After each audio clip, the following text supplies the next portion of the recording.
अनिल घनवट हमारे साथ जुड़ गए हैं। शुक्रिया हमसे बात करने के लिए घनवट साहब।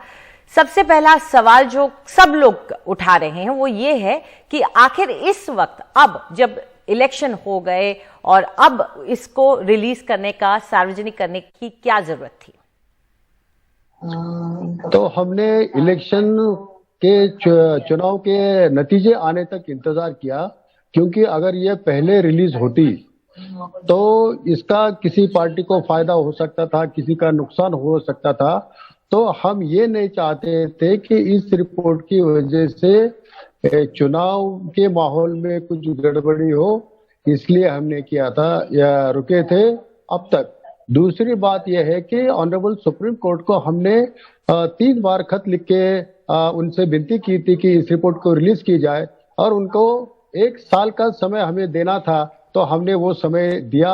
19 मार्च 2021 को हमने रिपोर्ट उनको पेश की थी। 19 मार्च 2022 को 1 साल पूरा हो गया, तो उसके बाद ही हमने ये रिपोर्ट की है। इसमें बाकी कुछ नहीं है किसी को, या हमें टाइमिंग की बात जो की जा रही है, अब कौन सा इलेक्शन है, क्या है, इसका किस पर फर्क पड़ता है। हम तो बस ये चाहते हैं कि देश की कृषि नीति बने, और इस रिपोर्ट में जो भी लिखा गया है वो देश के किसानों का कहना है, और इसके आधार पे देश की कृषि नीति बने। ये देश कृषि प्रधान देश है और देश को कृषि नीति नहीं है।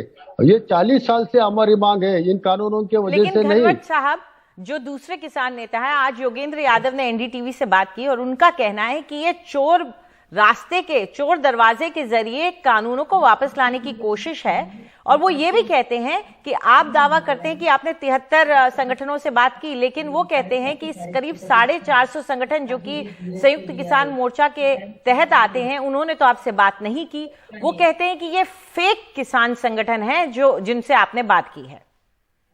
नहीं, वो तो कुछ भी कह सकते हैं, लेकिन हमने 266 किसान संगठनों को इनवाइट किया था। इन लोगों को, जो 40 किसान संगठन है जो हमारे कृषि मंत्री जी से बात करने जाते थे, उनको भी हमने इनवाइट किया है, उनको पर्सनली फोन किए हैं, उनको मैसेज भेजे है, टेक्स्ट मैसेज, व्हाट्सएप मैसेजेस भी भेजे थे, लेकिन किसी ने भी रिस्पॉन्ड नहीं किया। कुछ लोगों ने साफ कह दिया कि हमें कमेटी के सामने नहीं जाना है, और हमारे एसकेएम का ये निर्णय है कि हम कमेटी से बात नहीं करेंगे। तो जिन लोगों ने रिस्पॉन्ड किया, हमने उनकी राय ले ली, और इसमें काफी संगठन ऐसे भी आए थे कि जिन्होंने साफ तौर पर कहा है कि नहीं, हम इन कानूनों को नहीं चाहते, हमें रिपील चाहिए। कुछ संगठन ऐसे थे कि हमें आजादी तो चाहिए मंडी से, लेकिन हमें बाकी चीजों में सुधार चाहिए थे। उसमें हमारा भी एक संगठन है, जो हमारा भी संगठन जिन्होंने इस आजादी देने के प्रयास का हमने स्वागत किया था, लेकिन उसमें जो खामियां है वो दुरुस्त करने की मांग हमारी भी थी। घनवट साहब, इस पर हम चर्चा करेंगे, पहले एक बार सुन लेते हैं कि योगेंद्र यादव क्या कह रहे हैं। क्या अब एक और आंदोलन की तैयारी आप लोग कर रहे हैं कि जो एमएसपी की गारंटी चाहते हैं, जब सरकार ने लिख दिया है ये बात? ये सरकार कहेगी हमने नहीं लिखा, सरकार कहेगी सुप्रीम कोर्ट की कमेटी है, लेकिन सारी दुनिया जानती है अशोक गुलाटी के कहने का क्या मतलब है, और अनिल घनवट किसके लिए बैटिंग कर रहे हैं सारी दुनिया जानती है। जाहिर है सरकार इसकी तैयारी कर रही है। अगर सरकार सामने के दरवाजे से या चोर दरवाजे से इन कानूनों को वापस लाने की कोशिश करती है, और अनिल घनवट जी द्वारा इस नहीं तो मरे हुए पेशेंट की मेडिकल रिपोर्ट आप क्यों इस टाइम रिलीज कर रहे हैं 1 साल बाद? वो इसलिए है, माहौल बनाया जा रहा है कि चोर दरवाजे से इन कानूनों को वापस लेके आया जाए।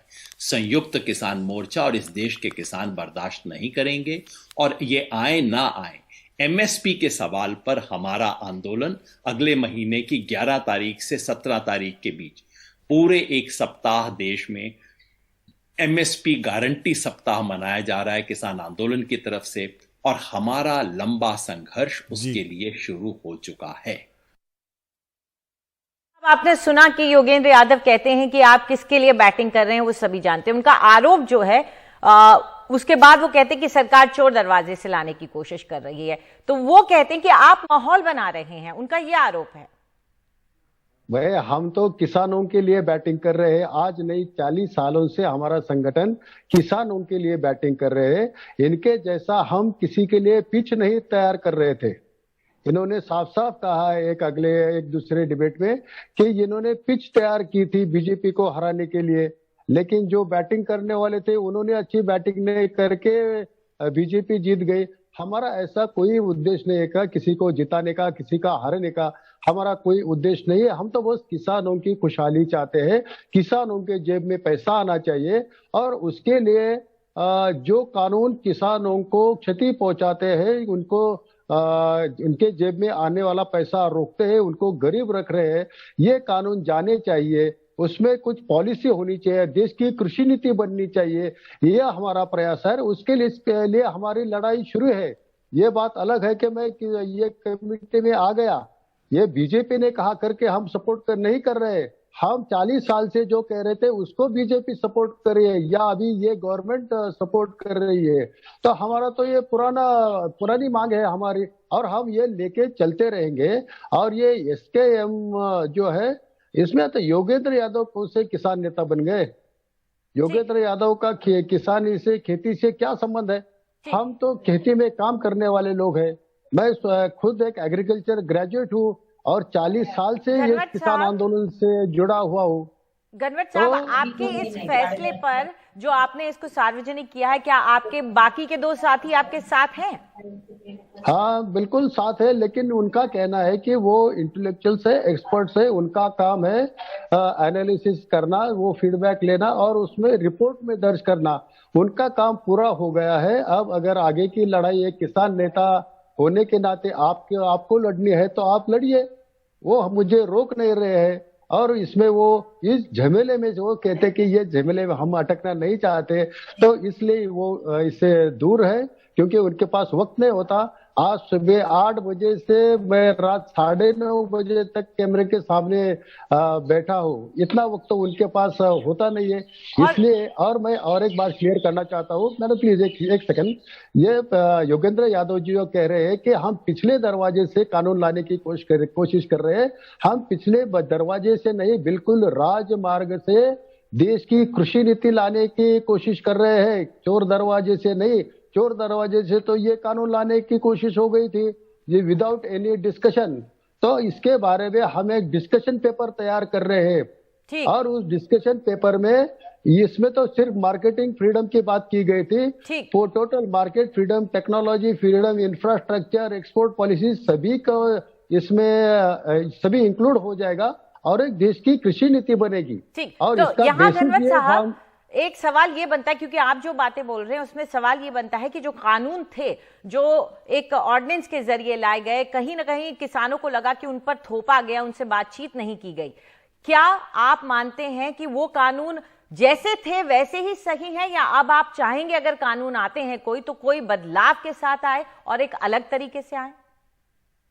जब से ऑर्डिनेंसेस आए थे तब से हमने ये कहा है कि सरकार ने हमें थोड़ी बहुत आजादी देने की कोशिश की है, इसका हम स्वागत करते हैं। लेकिन इन कानूनों में काफी खामियां है जो दुरुस्त होनी चाहिए। मसलन जो डिस्प्यूट सेटलमेंट का उन्होंने उसमें इंतजाम किया था, वो गलत था। जो रेवेन्यू डिपार्टमेंट ये नहीं हैंडल कर सकती। अब इस रिपोर्ट में हमने कहा है कि सेपरेट फार्मर कोर्ट्स होने चाहिए, जैसे कंज्यूमर कोर्ट्स है, फैमिली कोर्ट्स है। एसेंशियल कमोडिटी एक्ट में से उन्होंने 6 कमोडिटीज निकाल दी, लेकिन अगर दाम बढ़ते हैं तो फिर से उनको इंक्लूड किया जा, इसका हमारा विरोध था। और हमें साफ साफ पहले ही कहा था, मेरे कमेटी में शामिल करने से बहुत पहले। और तीसरी बात है कि एपीएमसी में से सिर्फ मंडी के बाहर लिया जाएगा, मंडी के प्रीमाइसेस के अंदर जो ऑपरेट करेगा उससे सेस लिया जाएगा। ये लेवल प्लेइंग फील्ड नहीं है, तो हमने अब कहा है कि अंदर बाहर कहीं भी नहीं सेस लिया जाएगा। तो ये खामियां थी, हमने दुरुस्त करने की मांग पहले भी की थी। ठीक है, चलिए जाते जाते आखिरी सवाल आपसे ये जानना चाहेंगे कि जो बात योगेंद्र यादव कह रहे हैं कि अब वो और जो संयुक्त मोर्चा है वो मिलकर अब एमएसपी को लेकर अपनी लड़ाई आगे करेगा और एक सप्ताह भी मनाएगा एमएसपी के मुद्दे पर, आपको क्या लगता है, क्या ये एमएसपी का मुद्दा जिस तरीके से उठाया जा रहा है, इस पर आपकी क्या राय है? मैं ये कहना चाहता हूं कि एमएसपी देने में हमारा विरोध नहीं है, लेकिन ये जो ओपन एंडेड प्रोक्योरमेंट है एमएसपी से, ये देश को और मुश्किल में डाल रहा है।